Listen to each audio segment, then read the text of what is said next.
नमस्कार दोस्तों, जैसा कि मैं संदीप शर्मा आपको बता दें कि हर साल की तरह इस बार भी 8 तारीख को महाशिवरात्रि आ रही है। और यहाँ पर ख़ास क्या है महाशिवरात्रि पर जो वो आपको हम बताने जा रहे हैं। सीधी आपको बता दें कि शाहजहाँपुर ज़िला मुख्यालय से करीब 50 किलोमीटर दूरी पर बंडा का सुनासर धाम बसा है। जहाँ से सुनासर धाम मंदिर से जो शिव बारात निकलती है, शिव बारात जो जाती है करीब सुनासर मंदिर से यहाँ से करीब 7 किलोमीटर दूरी पर बसे सुनासर नाथ धाम पर, यहाँ पर जो माता पार्वती के साथ विवाह होता है शिव भगवान का, भोलेनाथ का। तो झांकियाँ, आकर्षक झांकियाँ निकलती हैं। 8 मार्च आने वाली है, तो उसको लेकर हम यहाँ पर वीडियो बनाने जा रहे हैं। आपको बताते हैं कि क्या कुछ है पूरा इस पूरे मामले को लेकर कि किस तरीके से जो महाशिवरात्रि का जो पर्व आता है और किस तरीके से यहाँ पर जो श्रद्धालु यहाँ पर महाशिवरात्रि का पर्व मनाते हैं और यहाँ पर क्यों महाशिव पुराण की जो कथाओं में वर्णित है जो यहाँ का मंदिर है, क्या महत्व है उसका इस मंदिर के लिए। ज़्यादा जनसंख्या में लोग वहाँ पर पहुँचते हैं,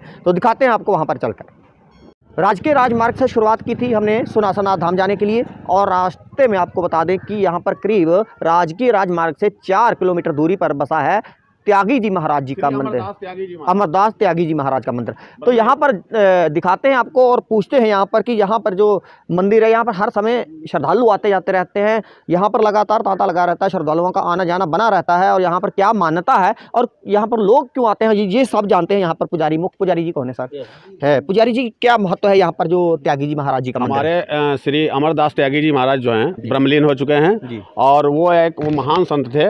उन्होंने अपने जीवन काल में कभी भी भोजन ग्रहण नहीं किया, संपूर्ण जीवन जो है ब्रह्मचर्य पालन किया है। और उनका इस क्षेत्र में इतना मतलब प्रभाव रहा है कि यहाँ सरदार, हिंदू, मुस्लिम, सिख सभी लोग उनको बहुत मानते थे और उन पर बड़ी आस्था थी संत जी पर। और यहाँ मतलब श्रद्धालुओं का तांता लगा रहता है। हर अमावस्या को, पूर्णिमा को लंगर भंडारा चलता है और मतलब पर्यटकों का आना जाना लगा रहता है। अच्छा, तो यहाँ पर जो यज्ञ वगैरह होते हैं तो ये कौन लोग कराते हैं यज्ञ वगैरह? यज्ञ लोग सामूहिक होते हैं, हिंदू और सिख लोग, सब लोग जो हैं सामूहिक रूप से सारे काम करते हैं। जी हाँ। तो कुछ दिखाएंगे मुझे अंदर से? हाँ, आइए। तो हम आपको दर्शकों को दिखाना चाहते हैं कि यहाँ जो त्यागी जी महाराज जी का मंदिर है, तो हमारे साथ है मुख्य पुजारी जी। यहाँ पर क्या नाम है? श्री कृष्णदास जी। श्री कृष्णदास जी जो है मुख्य पुजारी जी हैं। तो ये भी हम आपको दिखाते हैं त्यागी जी महाराज जी का जो मंदिर है यहाँ पर, जो कि आपको बता दें बंडा से करीब 6 किलोमीटर दूरी पर है और राजकीय राजमार्ग से करीब 4 किलोमीटर दूरी पर है। तो यहाँ पर ये त्यागी जी का मुख्य यहाँ है, बताते हैं त्यागी जी महाराज की हम आपको दर्शकों को दिखा दें। ये स्थान जो है त्यागी जी महाराज यहाँ बैठा करते थे। इस स्थान पे श्री त्यागी जी महाराज जी बैठा करते थे जी। और ये उनका धूना है जी। और ये उनका स्थान है। पहले जो है झोपड़ी पड़ी थी मंडला। मैं चाहूँगा चारों तरफ दिखा दें त्यागी जी महाराज जी। अच्छा, त्यागी जी महाराज जी की जगह पर हाँ, बाबा जी हैं कृष्णदास जी। ये जो हैं पूजा पाठ करते हैं और यहाँ मतलब पुजारी के रूप में यही हैं। से बात करते हैं कि यहाँ पर जो त्यागी जी महाराज जी थे वो कब यहाँ पर उन्होंने अपना स्थान बनाया और कब वो ब्रह्मलीन हुए? 25 साल 25-30 साल 25-30 सालों से यहाँ पर। पहले वहाँ पुराने सुनासर पे, बाद में यहाँ है। अच्छा, पहले पुराने सुनासर पे हुआ करते थे? हाँ, वहाँ के बाद में यहाँ अपना स्थान बना हुआ, यहाँ स्थान बना। आश्रम। तो अब ब्रह्मलीन हुए को कितना वर्ष हो गए? 9 साल है। 9 साल हो गए। नहीं, हम तो अपने उधर से हैं, जगतपुर से। अच्छा, जगतपुर। हाँ जी, सिख। हाँ जी। धर्मों का जहाँ पर वो कहते हैं कि आस्था होती है वहाँ पर धर्म खत्म हो जाते हैं। जहाँ वहाँ पर आस्था होती है वहाँ पर सारे धर्म खत्म हो जाते हैं। तो मैं यही मानता हूँ। तो मेरा घर तो यहाँ से करीब 10 किलोमीटर दूर है। अच्छा, तो आप भी यहाँ पर? हाँ, मेरा जो घर है झंडुआ पिपरी में पड़ता है, जगतपुर में। तो हम तो यहाँ पे आते रहते हैं। पीलीभीत डिस्ट्रिक्ट में पड़ता है। ये शाहजहाँपुर है? ये शाहजहाँपुर है। तो हम लोग तो यहाँ पे आते रहते हैं, बाबा जी के यहाँ पे मत्था टेकने आते रहते हैं। जब भी कोई भंडारा होता है या कोई अमावस्या पे भंडारा होता है तो हम यहाँ पे अपने दर्शन करके जाते हैं, मतलब मत्था टेक के जाते हैं। बात क्या है कि त्यागी जी महाराज जी के जब शिष्य, अब उनके जो भक्तगण हैं तो भक्तगणों ने यहाँ पर जो है एक भव्य महल, भव्य मंदिर बना रखा है। तो ये भव्य मंदिर कहा जा सकता है। काफ़ी इसमें मूर्तियों की स्थापना, यहाँ मूर्तियों की स्थापना हुई। यहाँ पर आपको बता दूँ चल रही है। काली माता भी यहाँ पर, काली माँ हैं, दुर्गे हैं, भगवान भोलेनाथ, शिव भोलेनाथ हैं, बालाजी हैं। यहाँ आप देख सकते हैं। सभी जो यहाँ पर दर्शन कर सकते हैं आप भक्तगणों से मैं कहूँगा कि सभी लोग दर्शन कर सकते हैं माता की और माता शेरावाली की। माता शेरावाली की फ़ोटो है और भगवान है भोलेनाथ जो शिव जी भक्त हैं, जिनके जो माता पार्वती और शिव भक्त की हम आपको बता दें कि जो पूरा शिव परिवार यहाँ पर मौजूद है, काली माँ यहाँ पर मौजूद है, जो हमने बताया था आपको कि हम जो भगवान भोलेनाथ था। और सबसे बड़ी बात ये बता दें कि यहाँ पर भगवान भोलेनाथ का जो है अभी शिवलिंग जो है निर्माण कार्य चल रहा है ना, ये निर्माण कार्य चल रहा है, अभी प्राण प्रतिष्ठा हो रही है अभी। सप्तम दिवस है। हाँ जी, आज सप्तम दिवस है, पूर्ण आहुति है और भंडारा भी है आज ही। ठीक है जी। यहाँ पर त्यागी जी महाराज जी के दर्शन कर सकते हैं आप सभी लोग। तो मैं चाहूँगा कि सभी दर्शक जो हैं त्यागी जी महाराज जी की यहाँ पर जो मूर्ति स्थापित की गई है उनके दर्शन करें और जो भी अपनी मनोकामना है उसकी पूरी हो। जैसा कि आपको बता दें कि आखिरकार राजकीय राजमार्ग से करीब 5 किलोमीटर दूरी पर बसे सुनासर नाथ धाम पर हम पहुंच ही चुके हैं। पास में आपको बता दें कि यहाँ पर ये जो है गोमती नदी बसती है यहाँ पर, और यहाँ पर जो है गोमती नदी का संगम है। साथ ही आपको बता दें कि यहाँ जो है भगवान भोलेनाथ की जो बारात आती है वहाँ बंडा के सुनासरनाथ मंदिर से सुनासरनाथ धाम तक बारात आती है 7 किलोमीटर दूरी पर। वहाँ पर आखिरकार हम पहुँच चुके हैं और दिखाते हैं आपको पूरी लाइव तस्वीरें, जो पूरी किस तरीके से यहाँ पर जो मान्यता है लोगों की। यहाँ पर हर समय जो है भक्तों का तांता लगा रहता है। और अगर मैं सबसे ज़्यादा अगर बात करूँ तो ज़िले में महाशिवरात्रि के पर्व पर सबसे ज़्यादा भीड़ यहीं पर इकट्ठी होती है, क्योंकि सबसे बड़ी अगर माना जाए ज़िले में तो पहला स्थान है भगवान भोलेनाथ का, यहाँ पर सबसे ज़्यादा जो है भक्तों की भीड़ उमड़ती है यहाँ पर। तो यहाँ पर स्थान की बात करें तो इसके बारे में और भी जानते हैं कि किस तरीके से यहाँ पर जो समूह संगत आती है, आस पड़ोस के ही नहीं आसपास के जनपदों के लोग भी यहाँ पर माथा टेकने आते हैं, भगवान भोलेनाथ और माता पार्वती का आशीर्वाद लेते हैं यहाँ पर।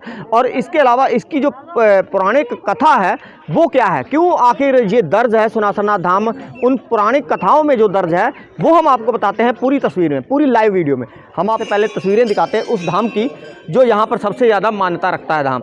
तो हम आपको बताते हैं यहाँ पर कुंड है, तो यहाँ भगवान भोलेनाथ के दर्शन करने के बाद लोग यहाँ से जलाभिषेक भी लेते हैं, जल भी लेते हैं और भगवान भोलेनाथ के यहाँ पर दर्शन करते हैं। तो पौराणिक कथाओं में क्यों है ये दर्ज सुनासरनाथ धाम, ये हम आपको बताते हैं। यहाँ पर पुजारी होंगे, उनके पास पहुँचकर मैं बता दूँ दर्शन कर लें भगवान भोलेनाथ के। इससे पहले मैं आपको पौराणिक कथाओं में क्यों दर्ज है भगवान भोलेनाथ का ये मंदिर, तो वो सब बताने से पहले हम आपको दर्शन करा दें कि यहाँ पर जो चारों तरफ जो है श्रद्धालु भक्तगणों ने या कह दूँ भक्तगण जो हैं उन लोगों ने यहाँ पर जो है मंदिर छोटे छोटे बना रखे हैं। काफ़ी भव्य मंदिर है और यहाँ पर पर्यटन स्थल भी कहा जा सकता है। पास में पर्यटन स्थल एक तालाब भी बना रखा है, यहाँ पर विधायक निधि से बना हुआ है तालाब भी।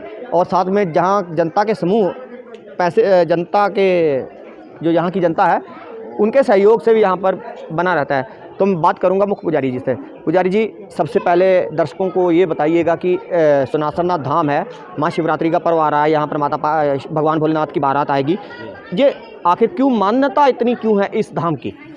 देखिए ऐसा है, ये जो अर्घा बना है भगवान भोलेनाथ सदाशिव भोलेनाथ हैं, इसके अंदर मैं परिवार है शिवलिंग के रूप में। और उन्होंने कुंड दिखाया था जी। इसमें राजा इंद्र को जो गौतम ऋषि ने श्राप दिया था माता अहिल्या का जी, तो यहाँ पे राजा इंद्र ने अपने जो गौतम ऋषि ने श्राप दिया था कि जिस कारण जिस चीज़ के लिए यहाँ आए हो तुम, वो तुम्हारे पूरे शरीर में हो जाए।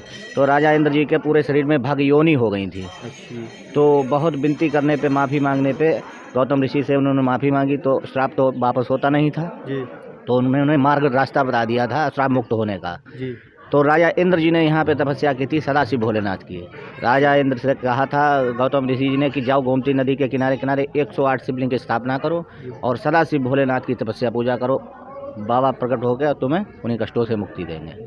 तो राजा इंद्र जी ने यहाँ बैठ के तपस्या की थी, तब भगवान भोलेनाथ स्वयं मैं परिवार से यहाँ पे प्रकट हुए और उन कष्टों से इन्हें मुक्ति दी। राजा इंद्र के पूरे शरीर में योनि हो गई थी, वो योनियों से मुक्ति पाई यहाँ पे।